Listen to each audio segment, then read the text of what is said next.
Welcome to another episode of It's a Long Road, the Rambo series podcast. I am your host, Ryan, and with me is my co-host, Dom. How you doing, brother? What's up, Ryan? How you doing, buddy? Doing well yourself? Good. It's good to see you. You got here by the skin of your teeth. By the skin of my teeth. Man, this show is important. We need you here. I need my co-host, my partner. Okay, so I got kind of good news, bad news. The good news is, well, I don't know. It's a supersized episode, so I don't know what your time's like. So strap in, Dom. We'll try to be not too quick because I don't want to be quick, but we got to be concise. We got to stay focused. We got a lot to cover here because we have another episode of Frank Stallone.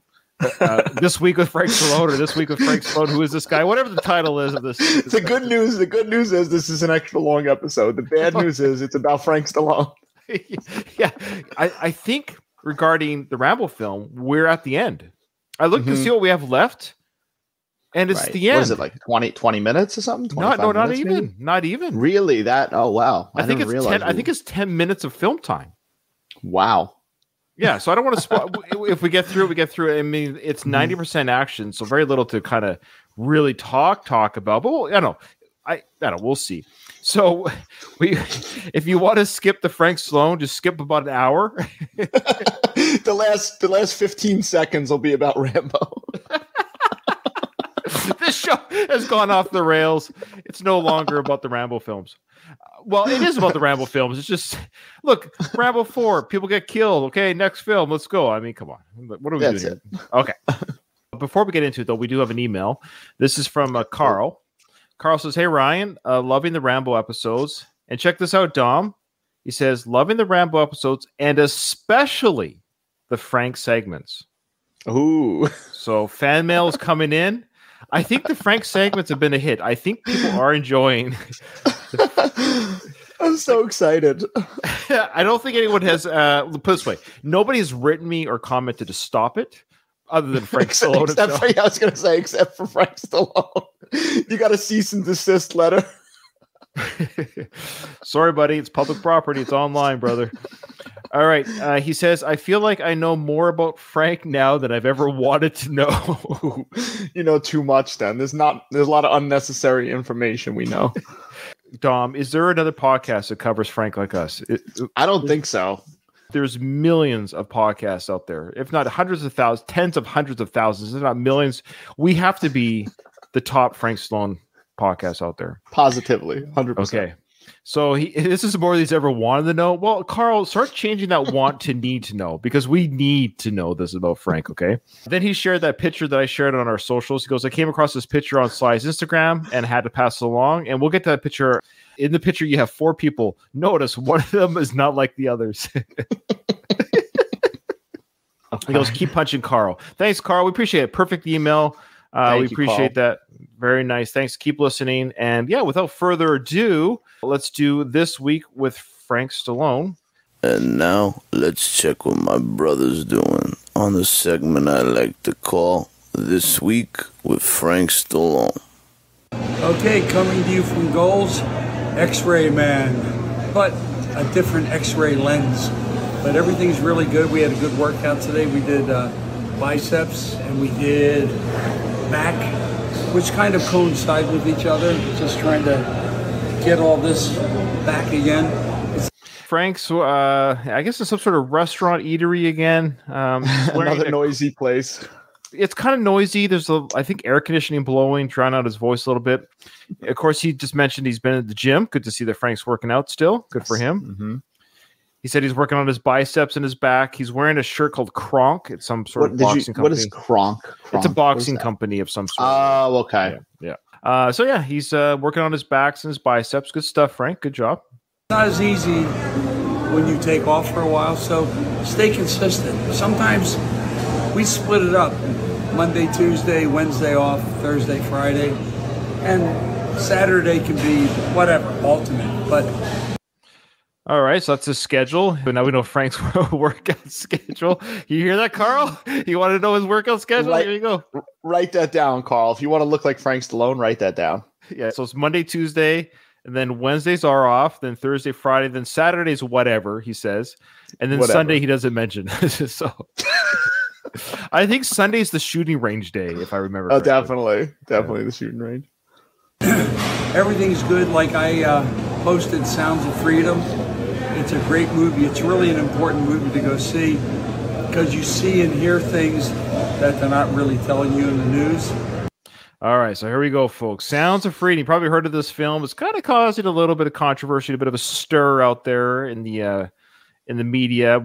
It's been accused of it being a QAnon film, propaganda. You got the rights loving it, the left's hating it.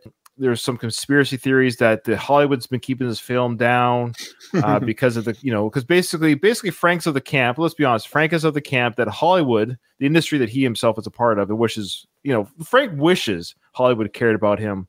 But anyway, so is Frank part of the SAG? He must be part of SAG. Is he part of the writers' strike? I would assume he's part of SAG. I don't know about the writers' strike, but okay. So yeah, it's about the child trafficking, about this guy named Tim Dillard or something like that, who takes kids out of these. But this film has now already been criticized for not necessarily being as truthful as it claims to be. The guy that's in charge of the program that frees kids has actually left that program. It's really odd. Oh, really? Yes, he recently left the same time this film was released. Some odd stuff. Anyway, so of course Frank is letting us know that Hollywood has kept this film down, and he's telling his fans to watch this film so the Hollywood creepos stop selling children in the sex slave market. And it's very disturbing, but I think it's important for people to really be adamant and serious about what's going on with this child trafficking. It's very disturbing, and it's got to stop. So Dom, can you stop selling children on the sex slavery? I'm trying to, but I got to make ends meet. I got to feed my family. So thank you, Frank. What a brave request from Frank. Pleading with the masses to see this film and to stop selling kids into slavery. Okay, I'll stop. And the United States and other countries have the power to stop it. But we really need to do it because, you know what? God forbid it could happen to you. You never know. These people are pretty sophisticated. So God forbid it happened to one of us, Dom. I hope I don't get sold into child. I'm worried about it every day. I look over my shoulders when I'm getting in my car and stuff. I'm not trying to diminish that this doesn't happen in the world, but of course we want this to stop. But what am I going to do? Right. I'm not selling it, and I'm not purchasing this material. So I'm doing my part, Frank. You're definitely doing your part, exactly. I'm not consuming the media that this produces, and I'm not providing the media that this produces. So, I'll do as much as you're doing, Frank. Okay. So on my platform, I'll echo Frank. Guys, go see Sounds of Freedom because this is a bad thing. There you go. I've done as much as Frank has done regarding. Stay away from child trafficking. Stay away from it. So there you go. We've done it just as much as Frank has done. Okay. So it made a difference. And they know how to do it. And $150 billion a year industry is unacceptable. Well, if it was a $2 a year industry, that behavior is unacceptable. But on a good note, have a great day. Stay safe. Take care of yourself. I like that segue. Yeah. From child trafficking to have a good day. Remember, when you're at Starbucks getting your latte, there's children being sold into sex slavery. But you saw the film Sounds of Freedom, so you've done your part. You're good. All right. Thanks, Frank. We appreciate that. Changing the world. It was a sunny day today. Little overcast, kind of shaping up. All right. So Frank's in his car wearing more shades. He's got a new outfit on, of course. He's got different shades on. And Frank, I think he's watching our channel. He's in a soundproof environment here. This is the first time, I think. First time. Here I am wearing my Ben Johnson t-shirt. To all you folks out there, Ben. What I like about Frank is he's always telling us what he's wearing. Well, Don, what are you wearing today? I'm wearing Elvis shirt. Nice. From Target, about $12. Yeah, I'm wearing my normal black tee top. Like it. I like it. Thank you. Yeah. We should always mention what we're wearing too when we do our videos. We could assume that Frank, people just give him t-shirts to wear, right? I mean, I think so. It seems like every shirt he's wearing is either an advertisement for something or something Rocky or Rambo related. Right. So this is actor related. He'll explain who Ben. So now he's telling us who Ben Johnson is. Now, when I first heard the name Ben Johnson, I'm Canadian, and back in the 80s, 90s, there was a sprinter, national sprinter from Canada who broke the world record for the 100-meter. Oh, okay. His name was Ben Johnson. That's not who he's talking about. That's not the guy. Okay. No, it's a different Ben Johnson. Johnson won the Academy Award for Last Picture Show. He was a world champion rodeo guy, and he was probably the best rider in movie history. If you look at Wagon Master or She Wore Yellow Ribbon, he was one of the great, real serious horsemen. And I love his t-shirt from Pawhuska, Oklahoma. And he's a character, and it's a great day. And I hope you all have a great weekend. And I'm wearing my Alpina mirrors. So, as my brother called me, X-Ray Man, this is X-Ray Man personified. Yeah. Okay. I gotta say, it's very uncomfortable when he shifts the camera and puts it right in his face. I feel like Frank's in the room with me. It's very upsetting. Yeah, he likes to again tell us the glasses, the shades that he's wearing, the t-shirts he's wearing, and the next two videos he's going to tell us the color the t-shirts are too. Yes. Yes. To be fair, some of the people that follow his Instagram might be blind. He's got millions of fans, right? You got to talk to all types of people, and it saves us having to describe what Frank looks like. Exactly. He does it for us. And I love how he says his brother, Sly, of course, called him X-Ray Man at some point in their life. And so he says, this is X-Ray Man personified. Yeah. Oh, my God. I have 3 brothers, Dom. Not one of them have ever given me a nickname, or if they did, I would never bring it up. Exactly. My brother called me Doo-Doo Head. This is Doo-Doo Head personified. Yeah. Good morning. It's a Monday at Gold's. As you see, I'm in green. And I'm wearing a green watch. So I'm basically Mr. Green Jeans. What does that mean? Green jeans? The only thing he's not wearing is green jeans, though. He's wearing blue jeans.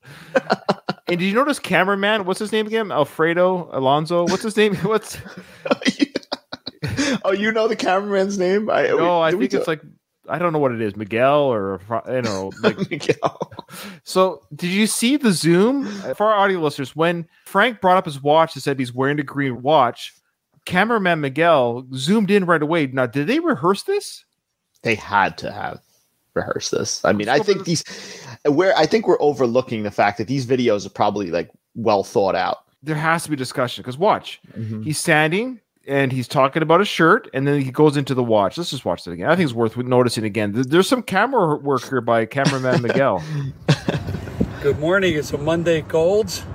As you see, I'm in green, and I'm wearing a green watch. So I'm basically Mr. Green Jeans. Anyway, I had a great leg workout. It's very simple. You don't have to kill yourself. Leg extensions, legs, biceps, seated leg press. Leg biceps? Is that a thing? Not that I ever heard of, but I'm not a bodybuilder or anything like that. So. Well, you know what they say about the calf muscle? They're the biceps of the legs. I like the way when he said that green jean thing, he kind of like waited for laughter too. Oh, we gave it to him. We gave it to him. We definitely gave it to him. But I think he thought that was very clever, what he was saying. Well, he knows his audience on Instagram is laughing too, so he gives them a chance to recover. So right. In and out on the seated and calves, then you're out. It's not rocket science, but it's not rocket science. Those leg biceps, it's not rocket science. Sit it down and push, and it works. So you have a good day and a great beginning of your week. Peace. So Monday's leg day, I guess, eh? Or this Monday was. So. It was leg day. And then Saturday, you do whatever the hell you want. Saturday, do whatever the hell you want. I think Sundays is fire range day. It's a very sacred day for Frank. Okay, the last video of this video portion of This Week with Frank Stallone is now he's wearing red. I think he might mention the red shirt. Let's see. Good morning. Just came back from the gym. I am the man in red. It was a good workout. Easy, different. Mix it up a little bit. Not everything in unison. Easy. Mix it up a little bit. Not everything in unison. So what was he doing? One leg press and one arm curl at the same time? He just says random things that don't make any sense. Why does he always have to tell us he came from the gym? Okay, good job, Frankster. You went to the gym. We already know your schedule. Just, you know what, Frank, from now on, just tell us what day of the week it is, and we'll know if he went to the gym or not. I like the way he just has to acknowledge the color he's wearing, too. Like, I'm the red man. He's the red man. And it's it's very color-focused week this week, yeah. Mm-hmm. Sometimes it's good to use a little muscle confusion. You know, I'm also wearing red shorts. Oh, wow. He must have heard the criticism regarding his green jeans. Yeah, where's the green jeans, Frank? The hell? He's got the red shorts on. I've seen way too much of Frank's body. Yeah, I don't know. I just saw like a calf. That was unsettling as well, honestly. I don't want to catch like ball sack in there or anything like that. I kind of agree with Carl. There's a little bit, maybe we get a little bit more Frank than we bargained for. Got to tone it down a little bit. So I never wear shorts, but I figured today I would. But there's the old Phillies. So he's wearing a Phillies ball cap. Is that a baseball Phillies cap? Yeah. Mm-hmm. What are they called again? Don't tell me. The Philadelphia. No, that's the Flyers are the hockey. Eagles are the football. I forget the Philadelphia baseball team name. It's Phillies. Oh. That's a stupid name. Stupid name, exactly. Philadelphia Phillies. Wow. Okay. So I hope you all have a great day. I'm just starting my day, and it's going to be a good day. Any day above the ground's a good day. It could be worse. Okay. God bless. Yeah, it could be worse. You could be dead. Okay, thanks, Frank. His vlogs, though, like, I wonder what his thought process is behind them. Like, they're probably like, oh, yeah, be active on social media. And he's just like, all right, I'm at the gym. Right. Good luck. Prayers. Right. Child trafficking. So this week we learned, go see Sound of Freedom. It stops child trafficking. He forgot to wear green jeans, so he put on the red shorts. He works out Monday, Tuesday, Thursday, Friday, Saturdays, whatever. Sunday, we don't know at all. Really, we're guessing it's the shooting day. And Wednesdays, he takes off. Dom, it's not over yet, okay? I'm so excited for this. Okay, so last episode, Frank, he was kind of quiet because he was dying in that hospital. He's passing away. But he's alive and well, and he's posted like crazy. So we got this nice picture here. Now, I know people that are listening to this on our audio version, I appreciate that. We'll describe each picture, okay? And I'll give you the write-up that Frank gave with each picture as well. So this is a picture. It shows like a gun in a holster, and it looked like it might be on a couch or something. So it's just placed on a seat or something. Right. The photo, yeah, okay. So Frank says, this is my Ruger Vaquero with custom holster and gun belt by Colt Faro Leather. So that's cool. Looks like a nice gun. Yeah, it's a nice gun. No, and this was fine. This was a fine photo. But I just wanted to comment on one of the comments, though. So the photo itself was fine. But this is from Judy Harding. And she said, I would love to spend the day with you, hearing all of your stories. So interesting at Frank Stallone. A little forward. Now, that one like that comment has, is that from the Frankster? Yes. Look at this photo here. Okay. You got to prepare me for something like that, Ryan. You can't just drop that bomb on me. The easiest way to describe this photo, it looks like it is a deleted scene from A Party at Kitty and Studs. Now, it's Frank sleeping. And who took the photo of Frank sleeping? I have no idea. It's Frank sleeping, but it looks like he might be getting pleasure from below. Yeah, and he might be naked. Yeah, definitely. Oh, he's definitely naked. He's definitely naked in bed. The Frank Fro was going on. And this is what Frank had to say about this photo. So this is 1971. He would have been, oh boy, this is 52 years ago. He's 73. So he would have been a 21, 22-year-old Frank here. Wow. He says, 1971 wandering musician, kind of drifting, nowhere special to live, crashing on friends' couches or floors, but I was never a lazy beggar or a bum. He just said he was crashing on people's couches. Yeah. I mean, I think that qualifies to some degree as a bum. Why is it that artists, starving artists, no offense, Frank, why is it they get a pass for being poor? Right. Go get a job. Go get a job, exactly. You can still practice your guitar, but the idea that you're a struggling artist to make ends meet playing guitar, go get a job, work on a construction site, go work at a pizza place, whatever it is. We all had to do it. Like, I never played guitar, but I have never in my life, Frank, no offense, I have never crashed on my friend's couch. I've had a home my whole life. I could say that too. I've never crashed on somebody's couch. I've never crashed on someone's couch. I've always had somewhere where mail could be delivered to me. Because you always worked, Ryan. I've always worked. Frank didn't work. Qualifies as a bum yet again. I know, but they're using the excuse because he has a passion for playing. This goes for everyone. Right. You know what I mean about these starving artists? Oh, I was a starving artist. Okay, good for you. Okay. They want to make their money off their art when there's no money to be made. I would play my guitar on street corners or day labor to make money. So he didn't say day labor to make money. Again, then get a different job. You have to be able to afford rent. I think I was staying the night at my friend Sandy and Larry's place in Mooresville, Pennsylvania. Never had a more peaceful sleep. Okay. So how is it that this sleep that it just so happens that the person who took this photo knew this was Frank's best sleep ever? And he remembers this sleep, like he thinks about the sleep. He's like, "This was the best sleep I ever had." Dom, do you have a picture of your best sleep? Yeah, somewhere. I made my wife take a picture of me because I said, "This is going to be a good one. Get this one, honey. Get the camera ready." How do you get ready? How do you know? See, he woke up from the sleep, right? He goes. He wakes up. Maybe Sandy or Larry took the photo because that's where he was at here. And so let's say Larry took the photo of a sleeping Frank.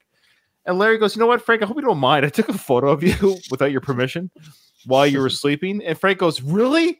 That's awesome because that happened to be the best sleep of my life." And 52 years later, I don't know if that record will ever be broken, but if it ever is not broken, I can then declare on some sort of social media format, this was the best sleep I've ever had. Some of the comments that people made on this photo, Daniel UK said, "Oh my gosh, at first glance, I thought it was a dead body." T-Zim Ski said, "Someone captured you in angelic, peaceful bliss. It's got a nice 70s sepia hue to it. You must have many great memories.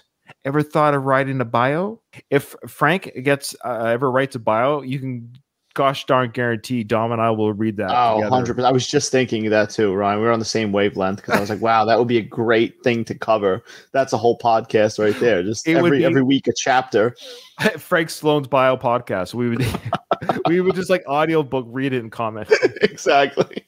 All right, next picture here. We've got another gun photo. He's got this real kick. Lately, his photos have been Western themed.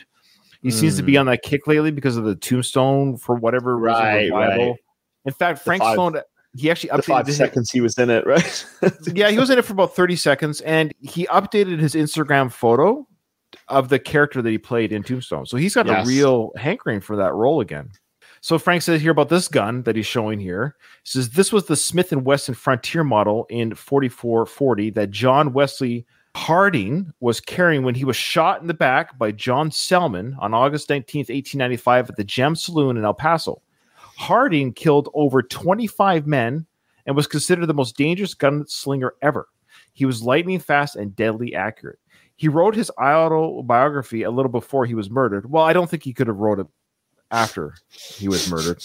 But he said here that Harding served time in Huntsville prison where he studied law and was practicing law when he was murdered. Because Frank is sort of on Harding's side of like he was murdered. I love how the guy who killed 25 people, right, he met an unjust end when he got murdered. The unfairness of it all. You got to figure somebody who's killed 25 people might have made a few enemies along the way. These are brothers, sons, fathers. Right. Live by the sword, die by the sword. Mark had this to say. He said, he killed 25 men. How much time did he serve? Even if 3/4 of those men were criminals themselves, he should have been in jail for life. I'm all for redemption, but not when you have killed that many people. I'm surprised they didn't hang him, though, or anything like that, right? Yeah, I mean, no kidding. Even if one of them was semi-innocent, that's murder. Frank responded to Mark. He said, he always said he never killed the man that didn't deserve it. What does that mean? What does that mean? You can't just kill people. That's his defense in court. Your Honor, before you sentence me, yes, Mr. Harding, I never killed a man that didn't deserve it. Well, by golly, release this man. How are you going to argue with that, right? Can you imagine that was your defense in murder? Well, he deserved it, Your Honor. Okay, well. All right, he's got a point. He's got a good point there. Oh, Frank. You kind of get an idea of how Frank thinks a little bit, don't you? Yeah, it's honestly a horrifying thing to think about how his brain works. Like just the prospect of What's going on in there?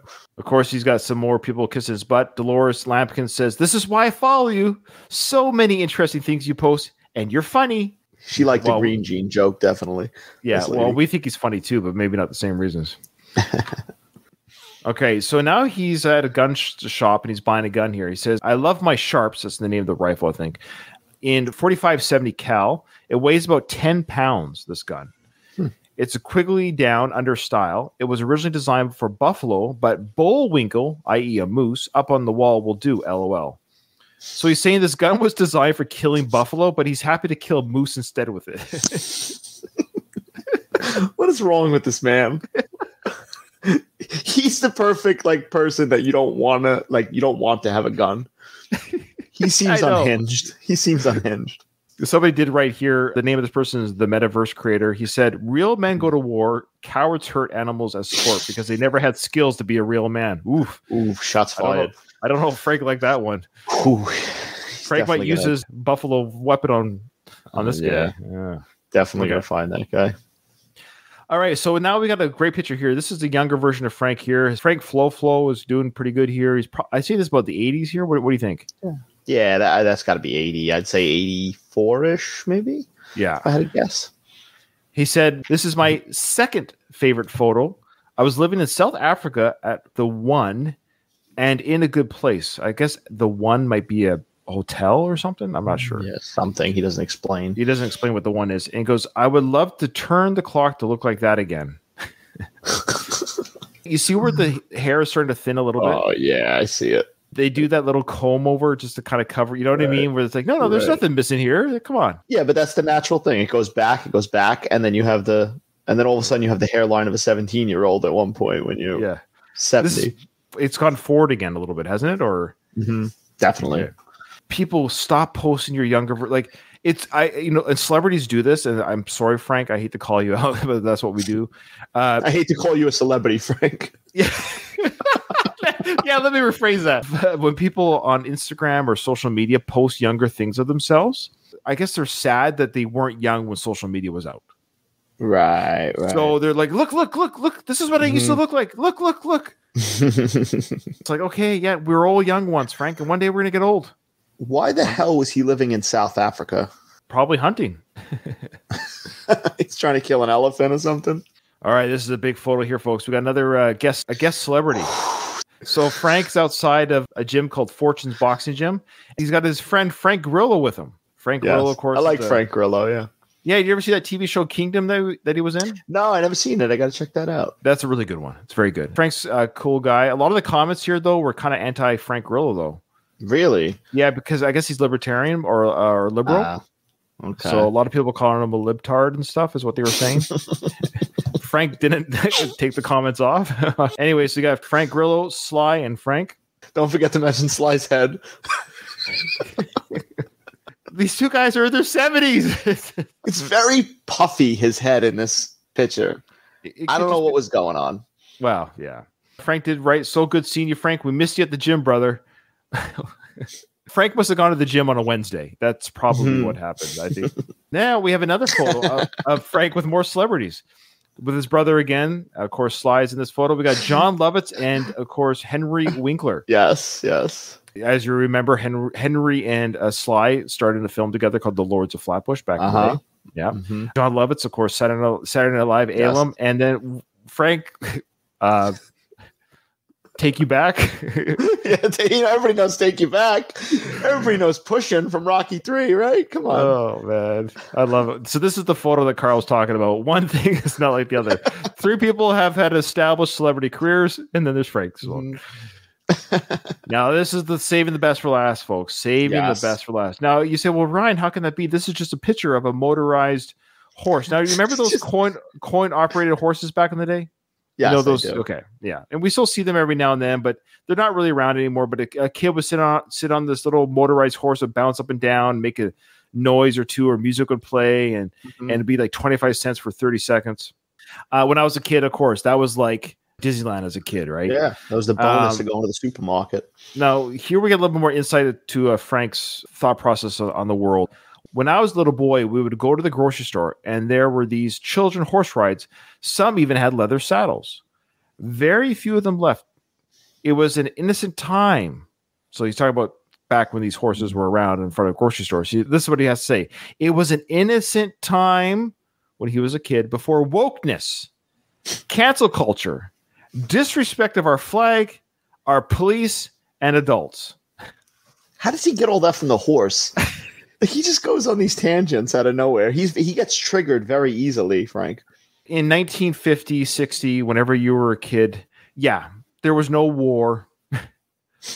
No rape, no murder, nothing no child slavery. Even then, no, this is all new. There was no racism. Nothing. Nobody died. Women were beaten in the home by their husbands. Yeah, well, everybody got an equal vote, an equal say in the workplace. There's no sexual harassment. These are better times, Frank. Yes, there's a lot of weirdness today. Look, I'm going to be honest with you. There's a lot of weird. I call it weird.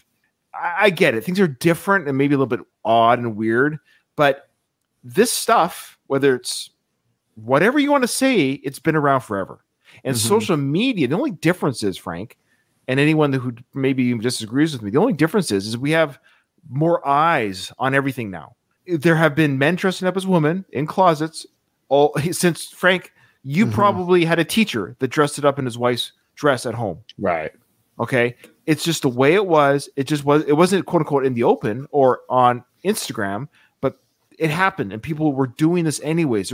There were gay clubs and people were also quote unquote being canceled. They're being canceled for being black. Right. Right.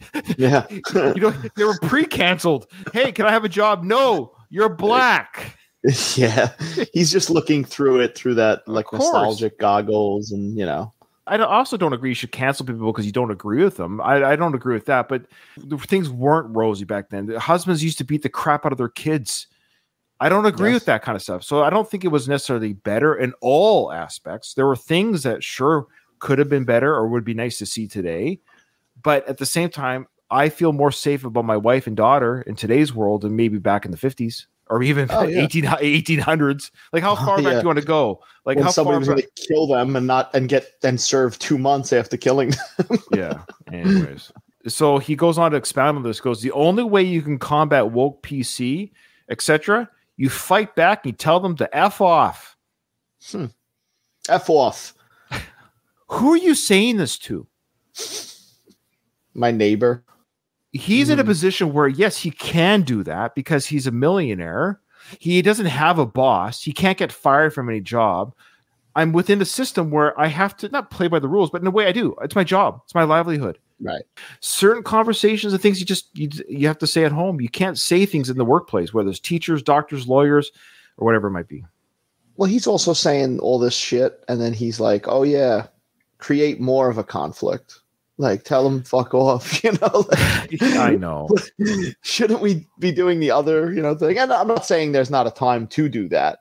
He's just saying, no, don't, fight it and say F off and quit your job and live on somebody's couch and make them take a picture of you while you're sleeping. Yeah. Anyways, there you go. That was our episode of This Week with Frank Stallone. We'd like to thank everyone who joined us. Frank, we love you. We want you to be healthy. Keep working out. Today is the time of this recording is a Saturday, so it's an anything day for Frank. So he could be doing anything today, Dom. Anything goes. What color you think he's wearing today, and do you think he has matching watch and shorts? I think he's wearing yellow today. He definitely has yellow shades color. on. Yeah. Okay. All right. Definitely. Well, X-ray man. X-ray man personified. All right. Here we go. We are now going to. This might be the end of the movie. I think we might be finishing the movie today.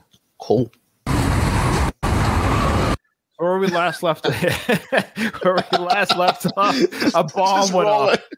This is when that Stallone rolling down a hill. Is that what I just saw? Yes. Rambo's rolling down a hill. The effects of this explosion is causing quite kerfuffle throughout the. Can I mention that my favorite Stallone sound, one of my favorite Stallone sounds is in Rocky V, when Tommy Gunn picks him up and suplexes him, and he's like,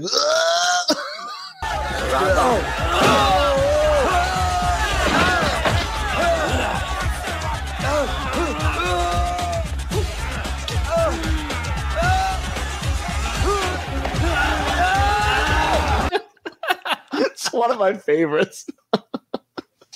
All right, so Rambo's rolling down the hill here from the explosion of the air and the energy of the bomb.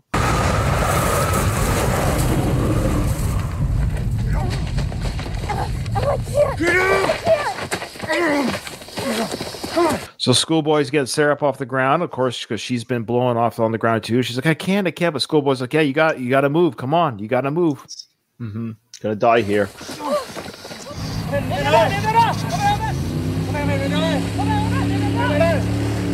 Now the Navy personnel have seen the explosion. They're heading towards where the plume the explosion was. So everyone's being redirected, as Rambo had hoped, to that explosion to get away from Sarah and Schoolboy, and so they can get to safety.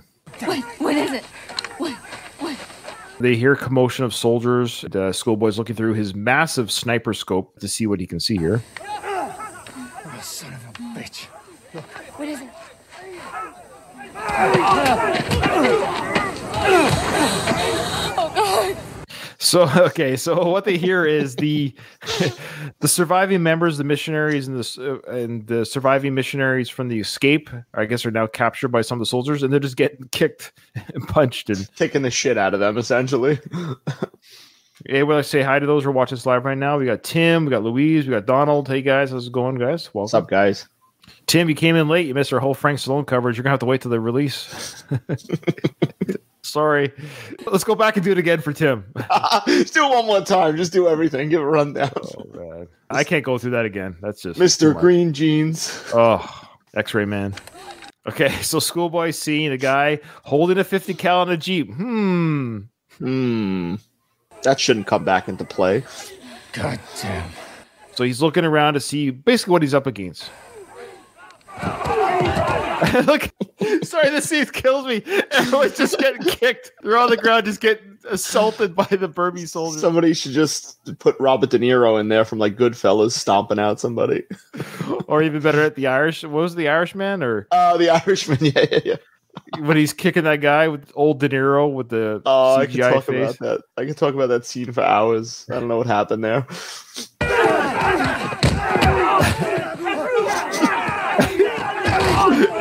Oh, they're just getting kicked and pummeled with the weapons.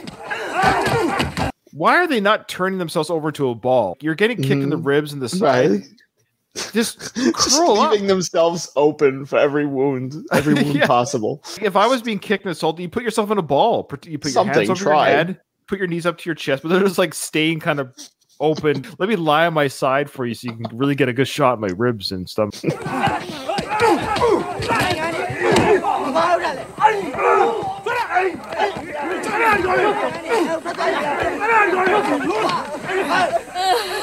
Yeah, so Michael, her fiance, is there. He's one of the prisoners, and the leader, the pedophile leader, is there as well, and he's telling them, I guess, to tie him up now or something.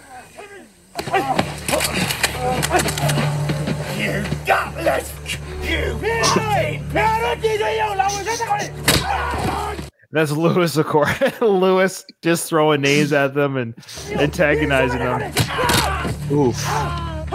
So the guy, the pedophile, is going through, and he's just beating them all with a stick, beating them all down to the ground. And I should probably mute this anyway. It's some bad language here from Lewis. It goes, come and have a go at me, you. Yeah, I won't even say it. It's pretty bad. I can't even repeat it.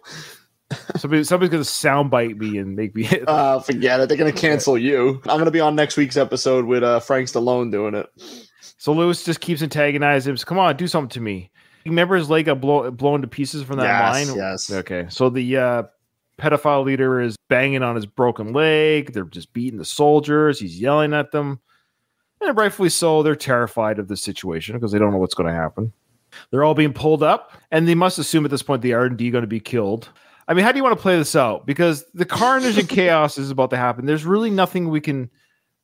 I mean, we'll play it through, but the volume will be down for the sake of you can't... There's very little dialogue. So they're being pulled up, hands behind their heads, and now there's rifles and guns being pointed at them. The leader is calling out for their execution. Michael's praying, of course.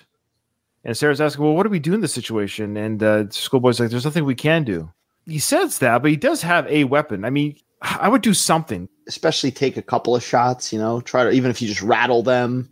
Exactly, because if you got that sniper, because he has a shot on the leader right now, that would be my first hit. Like, right. If I understand correctly, like Army guys, they won't wear rank in the field. Okay. Because they don't want to be known as a leader, right? And right. So that in makes this sense. so in this situation, you got this guy with the medals on his chest and everything. He's you kind of tell he's the top dog. So if I was Schoolboy, he'd be the one I would shoot. Right. Knock him out, then maybe snipe another one or two guys out. As a soldier, you leave no man behind. You fire. That's my philosophy. Like, you're like, fine, if I die, I die, but there's no way I'm just going to let my soldiers die as well without me doing something. Because you're right. The chaos would do something. You take it, everyone's gonna look around like who fired that, right? And then maybe they could get up and grab somebody or something. Right. Yeah, they've all accepted. We see the different faces of the missionaries and soldiers, pretty much accepting their fate. And then you see the face, another face. We as a viewer, we're left to believe how will these individuals get out of this? Well, the classic scene of Rambo coming up behind the 50 cal guy of the Jeep. Okay. Oh my God. This movie is essentially a Friday the 13th movie. I mean, he's Jason in this film. What he does in this scene, it rivals a Friday the 13th movie. Yes, for our listeners, please watch us on YouTube if it doesn't get banned from YouTube for the violence. He chops off the guy's head with one swing of his machete. Remember the knife that he made? That knife that he made? There you go. There it is. There's that kill. He sharpened it for this kill. Let's just play this out a little bit here. The perfect screen grab. Watch the episode just for the screen grab that is on the screen right now. I'm going to use this gun. Okay, here we go. Let's watch a little bit of the action here. So he takes off the guy's head, grabs the 50 cal.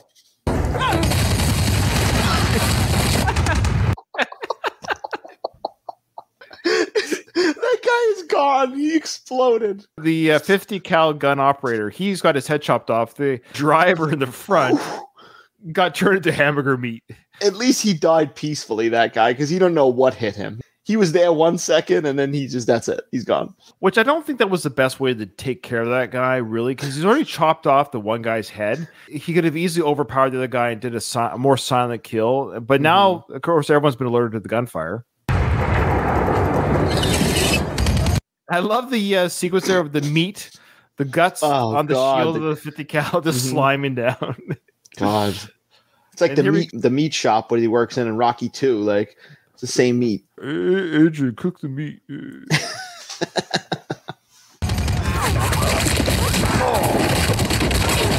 my God.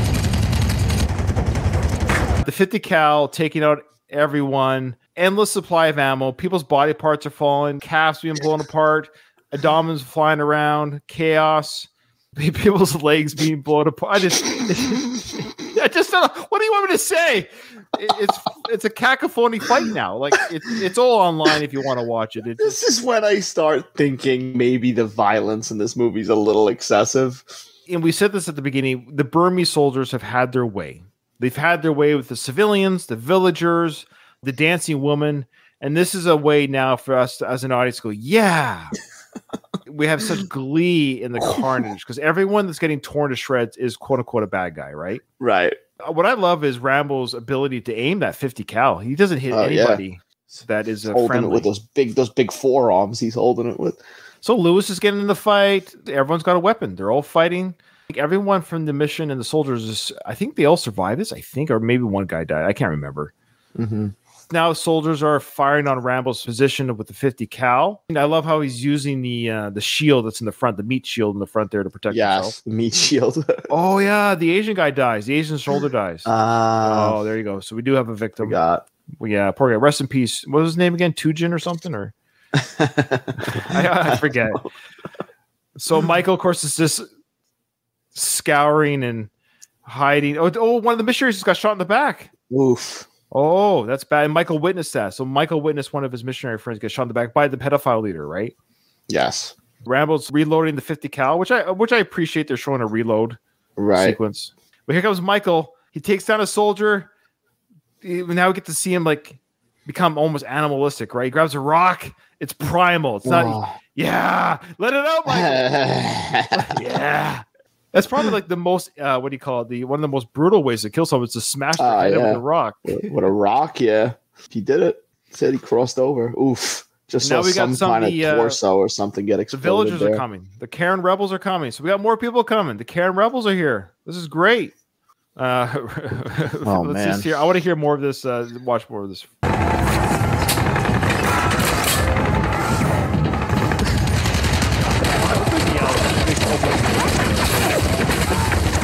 So what's your overall thoughts, though, on this action sequence? It's great. I love it. At times, it feels like a little much. Even though I like it, it's like, it feels like a little much. Like, is it necessary to be this violent? Probably not. And I'm somebody who loves, I love horror movies and stuff, but I feel like in those movies, there's like a place for it because it's like, it's so fake. But especially that in the beginning of this movie, he grounds it in that reality with showing like the real horror in Burma. And then he's just going like way overboard here. I have a theory because we talked about how with the third Rambo was a little cartoonish, a little silly. It was the comedy version of Rambo. Yeah. Even though the action sequences were fun, but they were on a scale of almost like an Indiana Jones violent scale. Right. It wasn't that violent. Indiana Jones is actually kind of a violent franchise in many ways. Mm-hmm. I think Sly was like, I'm going to come back gritty and brutal. Like his intention was always to be, this is a hard R. You're not going to laugh. You figure like now before this, what is it? When Rambo 3 came out? 88.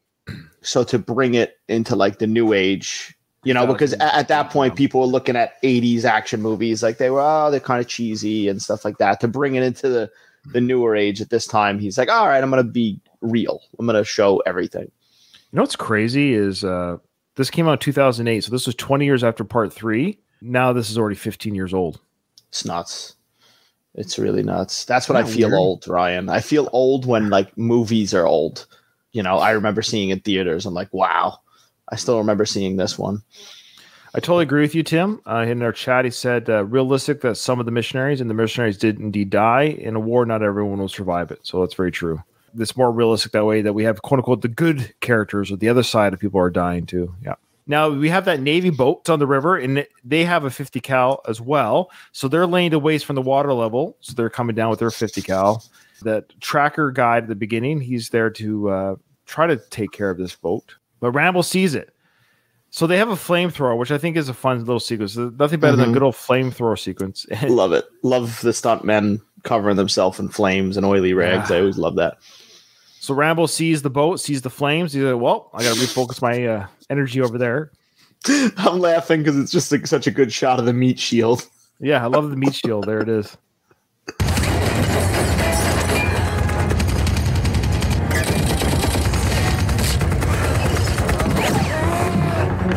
So that's kind of a fun little sequence. We have a 50 cal on 50 cal action, The guy from the boat shooting up at Rambo, and Rambo gets kind of hit. The bolts are, of course, very strong and powerful. The meat shield can only take so much. It turns his gun around. Yes. So Rambo's got to refocus his efforts here. Good Stallone scream now. Yeah. Of course, Sarah, this whole fight is just covering her ears, and it's too much.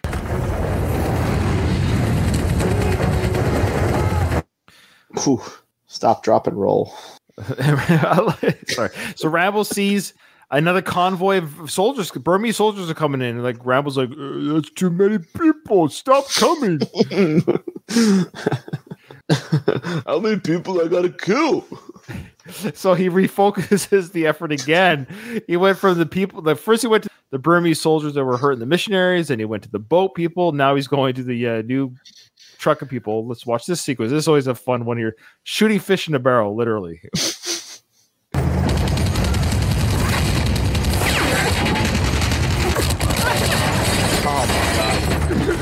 Oh my God. Could you imagine like Sarah, what's going through her mind? Could you look at this man ever again after you've seen him kill all these people?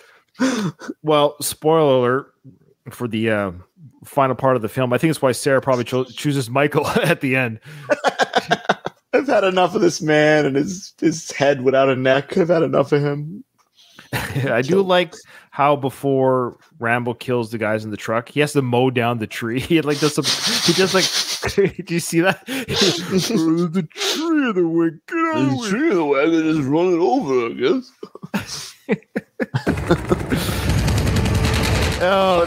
So now Rambo's focus his efforts to get back on the boat.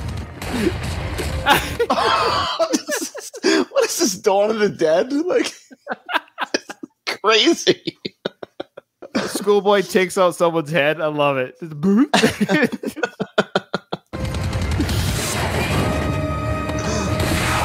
Now we got the rocket launcher takes out the boat. I mean, this is amazing. Okay. That's it, though. Oof. See, as quick as it started, Dom, it's over. That's it. Mm-hmm. That's it. No more violence.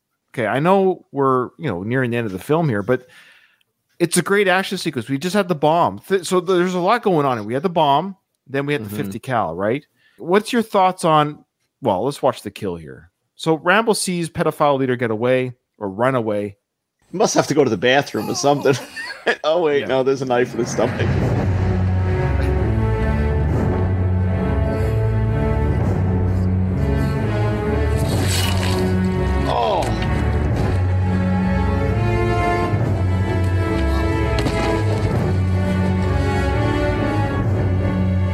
So Rambo disembowels pedophile guy, guts him, spills his guts, and then kicks him down the hill. The body kind of rolls weirdly because it's like cut in half. That's a very satisfying kill. Don't be wrong. The guy's a pedophile. Like, nobody crying for that guy. But it doesn't seem like sort of anticlimactic too. I don't know how to describe it. Yeah, I was gonna say, there's something. I don't know if it's because, especially in the previous Rambos, when he's shooting arrows at people, blowing them up. Yeah, something about it. There's something about it. I don't know what it is because now it's over. We're done. That's it, folks. The movie's over. You figure they would have maybe gave the pedophile like one last chance where you thought he was going to get the best of Rambo, but it's not like that because he just kind of sneaks up on him. Yeah. Like maybe he was about to aim a gun or something like that. And you see pedophile, man, he runs up the hill. Like literally it's a 3-second run and then he's just gutted by Rambo. Surprise. I have to find a tree big enough for my head, though. I gotta. So what I love here is we have this sequence here of Rambo overlooking the carnage. I don't know how to describe it. He's holding his big knife that he made. He's breathing heavy. He's covered in blood and guts. This is him coming to after he just like saw red. He was probably in a trance killing all those people, and now he's just like, "What have I done?" There's a part of him that's a little bit, this is who he is. This is... Oh, he loves this shit. Yeah, he loves this. He's a killing machine, just like Troutman. But I think this is the last time I'll do this. Maybe I go home now. It's time to go home. So now Sarah's looking for Michael. Michael, where are you? Michael's still coming to the realization that he beat somebody to death with a rock. And Rambo's watching Sarah look for Michael. He's like, but what about me? I killed all these people for you. I thought you were going to show me your boobs at least. I thought I could draw you like I did in part 5 of Rocky. Oh my God. Oh my God.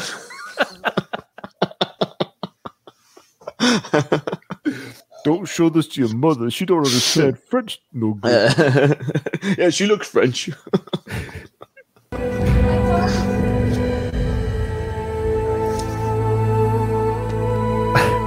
What's he...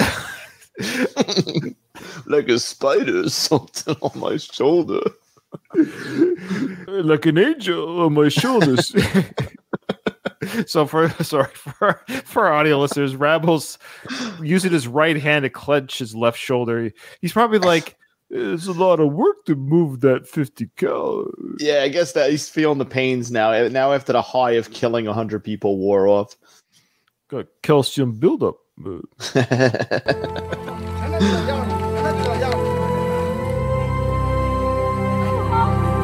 how I just love how Rambo's overlooking the cleanup and the carnage, and he's just like, that was me. He's like, I'm not staying here to clean it up. He's like, I'm leaving. I did my job.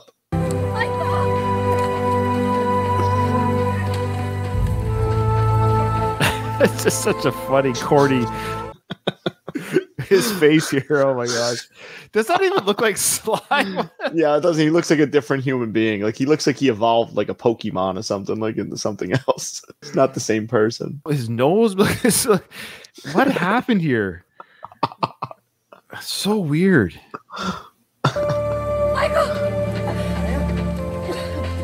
Okay, How many times are you gonna say Michael? Do you think they learned their lesson? Like, we're never trying to do this again? Rambo sees Michael and Sarah hugging. He's like, I guess she's better with him, I guess. I'd probably kill her or something. Well, Michael did kill the man with the rock. I gotta say, that's pretty badass. I like that. I should do that in the next film. See that little smile that he kind of gives there? A little bit of a smile. Yeah. Was he waiting for her to be reunited with Michael? He's like, my job is done. What? I don't know what's going through his mind right now. So Michael's like, I got to help them, okay? And he's like, look at Michael going right back to business, helping the injured. Yeah. Are any of the Burmese soldiers being tended to? Well, I doubt it. One person's like, I've just lost my leg, but I'm still alive. If you want to help me, somebody. They just start beating him to death with a rock. Okay, look how far away Rambo is here. Look, he's way up there. I feel like it's got a deeper meaning. It's like he's one. He's so separate from them. He's like an animal just watching. He doesn't belong with them. Is. That's right. He doesn't belong there. He's totally exposed, and because the last time that he saw Sarah was when he stripped her of her clothes. Remember when he took the piece of clothing from her? That was the last time they were together. And now he's not going to talk to her ever again. Is that what we're led to believe? He's in full animal form. It's almost like you don't want to see me right now. So I'm covered in Burmese goop, and I've just disemboweled the guy, and my shoulder kind of hurts. He did his job, and now that's it. He's gone. But she's looking up at the hill. She's looking up at him. Music cue. He's looking down at her. She's thinking, you know what? I probably should spend my life with Michael. You know what? This guy's a psychopath. She's looking around at all the carnage. Rambo's like, yeah, I did that. That was me. I'm sorry. This is pretty bad. So Michael sees Rambo way up there, and he's like, he gives a wave of, I'm sorry for all the things I said about you. And it looks like Sarah chose me anyways. And you could go now. Yeah.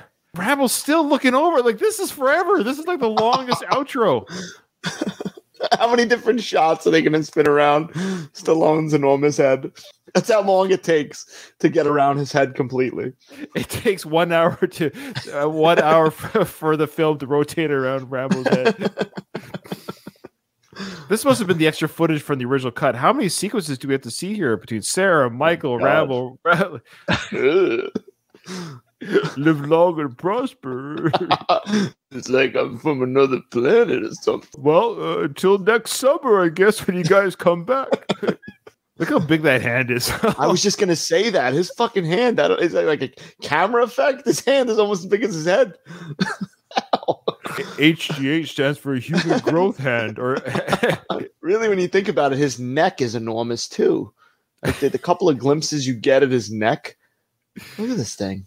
So he waves goodbye to Sarah. Sarah waves goodbye to her. And Rambo's got to go back to thinking about Cole.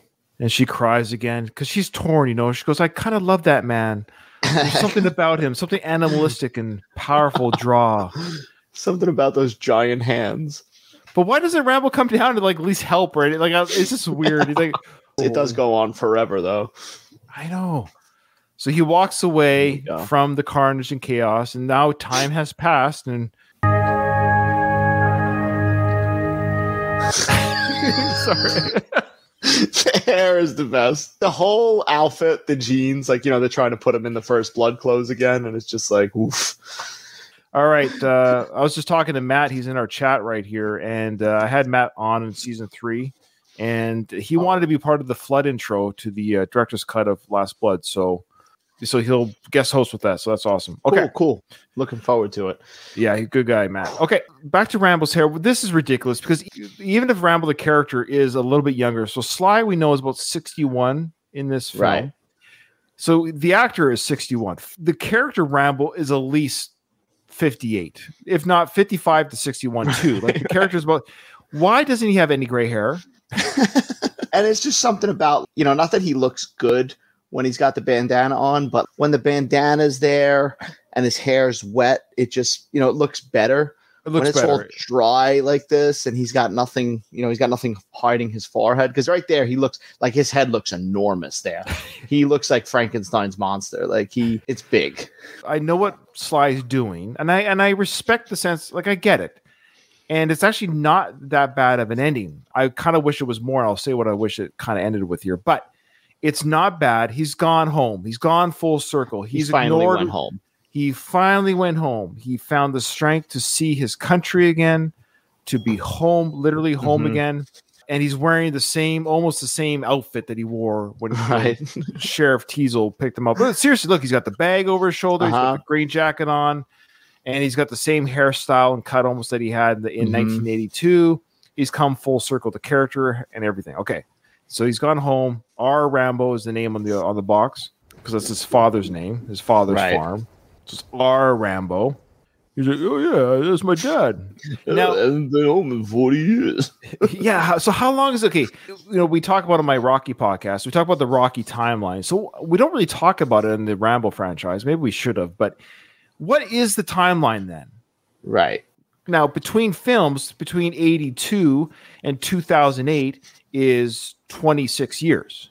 Did I get the math right off the top of my head? Okay. Right. I think so, yeah. So he's about 30 or 34. Let's say he was 30 in 76. So he's 36 in First Blood. So he's about 52 here, the character. So let's just say he's 52. Okay. Right. Maybe 52 to 55. So there you go. He's younger. We get it. The character's younger than what Sly is. We understand that. Fine. But again, no gray hair. So we got to figure either the character has no gray hair, which is crazy, or Rambo, the character, I like to dye my hair, so I like to. Right. He doesn't seem like the dye your hair type. Right. Now, is his dad alive? When we see the shot of him going down the driveway here, and I've got the music turned down just because they'll get that copyright claim when I try. Oh, yeah. The music, it's music. Do you know what? It's the actual music that gives you the biggest hits on YouTube. The music.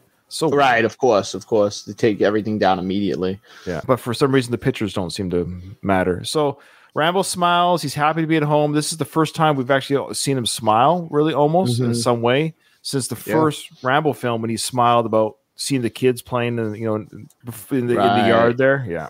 Yes, he does have gray hair in Last Blood. You're absolutely right, man. We'll talk. There's a moment there that it almost looks like a shot from First Blood right there. Like there's this moment. We're led to believe he's in Arizona. That's where he's from. He's on the farm. Is this the same farm from Part 5? Is that what we were led to believe as well? I think so, right? Like it's his farm? Yeah. So it says R. Rambo, and this is what I'm getting at, whether his dad's alive or not, because there's still animals and stuff on the farm. Like it looks like it's been upkept. I'm guessing his dad maybe is alive. I don't remember now with the fifth one if there's ever any discussion of that. It's possible his dad had him at 25. Let's say his dad's 80. Right. And then his dad passes away between the fourth and fifth film. But if it's not his dad on the farm, there could be just people on the farm, but it's in Rambo's name or John's name. And does he go and kill all those people that are in his dad's house right now?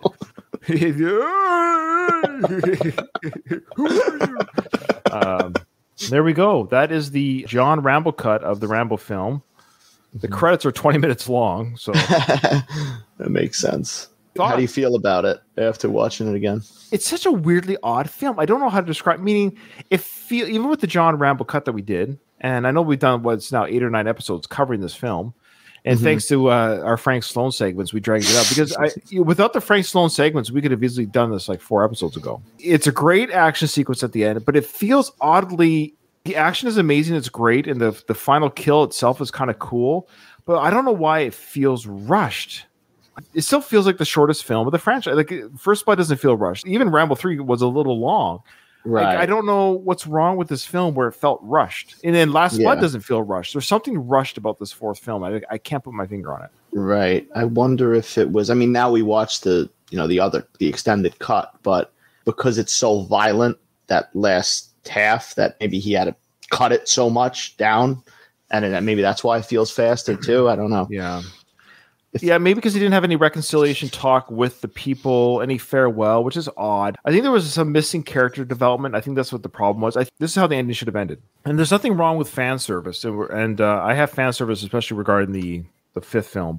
Sly should have written him saying goodbye to Sarah, saying, I see what I have to do now. I don't belong here anymore. I can't do this no more. This isn't who I am, or something to that effect, right? But the fact there was no dialogue, no send-off with him or Lewis or the soldiers, or Lewis saying, "You're one hell of a boatman," or something. Just something like there was just no payoff, and I think there's that's no closure there. He just kind of walks away. He just looks over them like some sort of guardian angel and walks away. And I don't know if that necessarily worked. I don't know if the silent, 3-minute drawn-out orchestra music with him looking over the carnage, because then he doesn't say anything again when he walks up. There's a lot of no talking for the last 10 minutes of the film. Right. There's nothing said. No human action. Shot to the face and her staring at him and Michael staring at both of them. Yeah, the most talking was Michael and Sarah saying, "Let's go clean up the mess. We got work to do." This could have easily been the last Rambo film. And then the last thing they should have done is him actually walking into the house and having his dad there. Can you imagine an 80 or 85-year-old man gets up, John? And that would have been amazing. Like a little hug or something. Yes. Mm-hmm. Imagine seeing Rambo hug somebody. The last person that we saw him hug was Colonel Troutman of First Blood. Right. Imagine if we had like a full circle truly of him hugging his father, not his father figure, Troutman, but his dad saying, "Welcome home, son." Right. Welcome home. That happy ending for Rambo. Yeah. Do you think anyone would have been mad at that? Do you think anyone would have said, no? I think it would have been amazing. I think it would have worked. Yeah, but why wouldn't they? What's the reason? This whole mystery of him walking down the driveway, we don't see. You got to make up the story in your mind. Who's really there? Do you think some of that was because maybe Sly planned on doing more?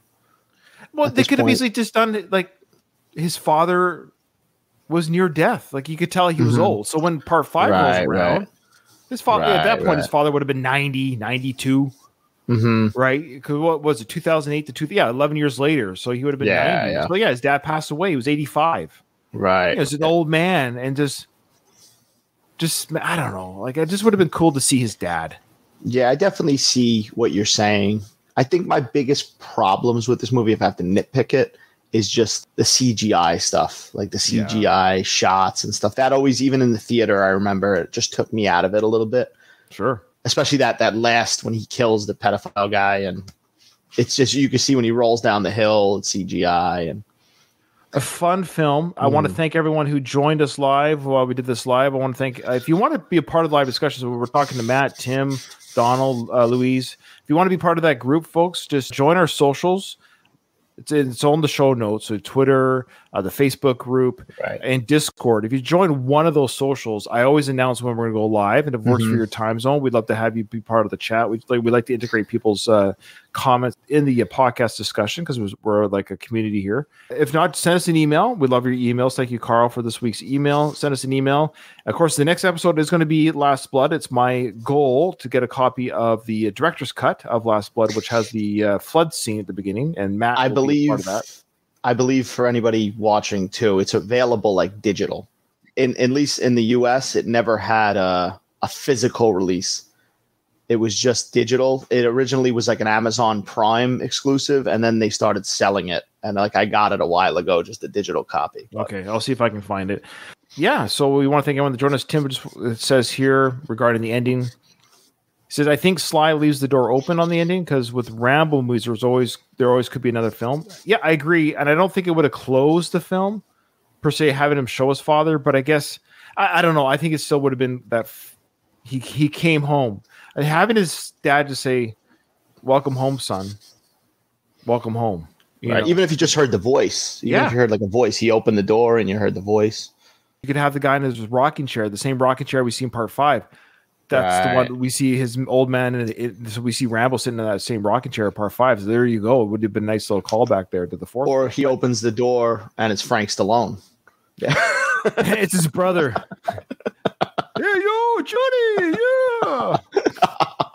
What do you think of my red outfit? Rambo shoots him. All right. Okay, so thank you again, everyone. Again, join us next week where we'll do Last Blood, last season of the Rambo podcast, and of course the Frank Stallone journey will continue. What's going to happen when we end season 5? What are we going to do? I don't know. I mean, there might be a Frank Stallone spinoff or something like that. Oh my gosh. Okay.